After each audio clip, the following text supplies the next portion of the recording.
అయోధ్యలో బాలరాముల వారిని ఎందుకు ప్రాణప్రతిష్ఠ చేశారు? సీతారాముల వారిని ఎందుకు చేయలేదు? అనే సందేహం చాలామందికి కలుగుతుంది.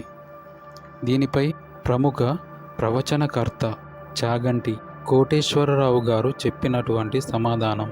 చంద్రగుప్తుడు విక్రమాదిత్య కాలం 1076-1126 ముందు అయోధ్యలో రామాలయం ఉండేది. అప్పుడే రామ్లల్లా అని 5-6 అడుగుల బాలరాముని మూర్తి ఉండేది. కాలక్రమేణా గుడి ఆక్రమణలు జరిగిన తరువాత కాలంలో అక్కడే అయోధ్యలో తవ్వకాలు జరిపితే అదే బాలరాముడి మూర్తి బయటపడింది. అంటే దాని అర్థం ఇది మన చరిత్ర కాదా? మనం మళ్ళీ అదే స్థలంలో రాముల వారిని కోసం ఆలయం పునర్నిర్మిస్తున్నాం కదా, అప్పుడు ఎవరి ప్రాణప్రతిష్ఠ చేయాలి?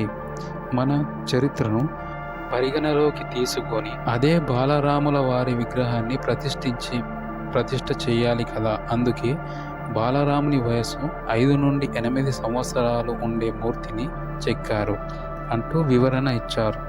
అయోధ్య రామాలయం మొదటి అంతస్తులో గర్భగుడిలో బాలరాముల వారు ఉన్నారు. ఇంకా 2 అంతస్తులు ఉన్నాయి కదా. గుడి పూర్తిగా నిర్మాణం అయ్యాక సీతారామ లక్ష్మణ హనుమ స్వామితో సహా విగ్రహ ప్రతిష్ఠ జరుగుతుంది.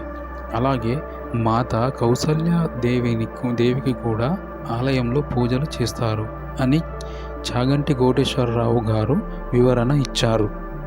వీడియోకి ఒక లైక్ ఇచ్చి ఛానల్ని సబ్స్క్రైబ్ చేయండి.